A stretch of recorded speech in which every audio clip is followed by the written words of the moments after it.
Actually, I grew up in a religious home. Um, we used to celebrate everything. All God is one God. That is the mentality I had. Um, while growing up, you know, I got into the wrong company in schools.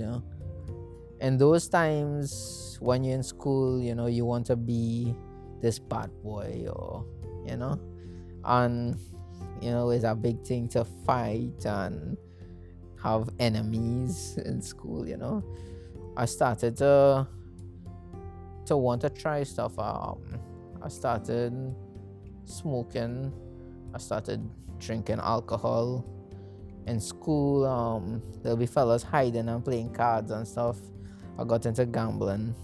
So it was I was going in with everything that the world had to offer, you could say, at that point in time. Um Afterwards, when I finished school, I used to be going to clubs and pubs and all these things, going about life as I knew it, you know. Um, then I had a neighbor. He used to invite me to church. I used to look forward to him asking me to go to church. You know, being religious, you want to go to church. You like when you go to church. So I used to go with him. I used to always look forward to when he asked me to go. But even though I used to go to church, I used to do all the wrong things. I used to go to carnival and all these things that I thought was okay. Um, then afterwards, now I started to meet back up with friends from school, and these so-called bad boys, they were even worse than they were before. They used to be dealing drugs and all kind of illegal stuff, right? I used to be involved with them, and at one point in time, I asked myself, where is this I going? Where my life going? And I'll just continue doing what it is I'm doing. All the friends just encourage me to do all the wrong things. Then one day I had made up my mind. I decided that something needs to be changed in my life. It was because something had nearly happened. I don't know if I had been caught, I would have been probably in jail. Or so I decided that I needed to change. I grew up in a Hindu home. I started doing those rituals, and I started searching. It had this guy in my neighborhood. He became a real good friend to me. He used to always look out for me, and one day he invited me to go to watch a movie. We went. Then while we were there, we talking. He said he wanted to invite me to church. I said, okay, there's no problem, because remember I like church, right? So he invited me to church. I went to church.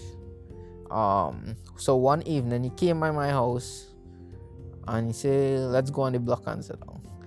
So we went and we was sitting on the block, and we were just talking about stuff in particular. And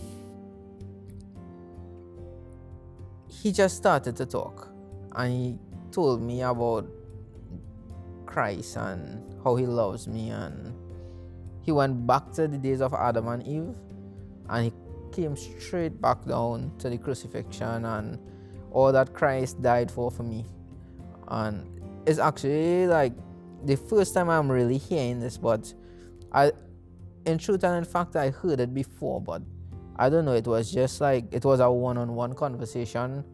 And he presented Christ to me, and he presented a prayer known as, now I know it as the sinner's prayer, right?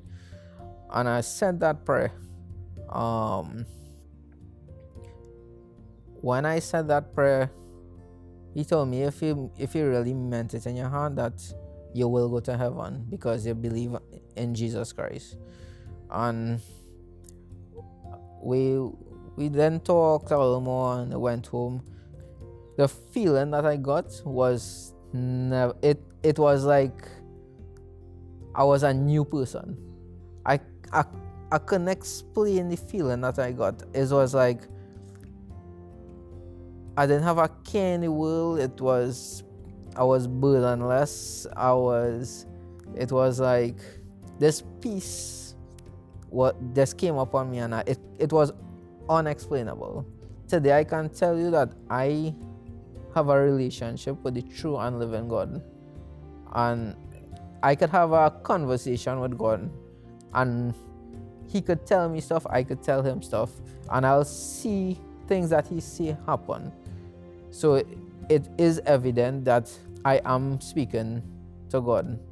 When I was religious, I used to do stuff. I don't know what I do actually. Yeah, it's just because my grandparents did this. This is what I'm going to do. That is what I used to say. But it had no meaning. It had no meaning to me. I used to go to temple. I used to go all over, but it had no meaning. You don't have to burn anything, or you don't have to do anything in particular to be loved by God or to be accepted by God or to speak to God or to get an access way to God. The only way to God is through the Son, and that's Jesus.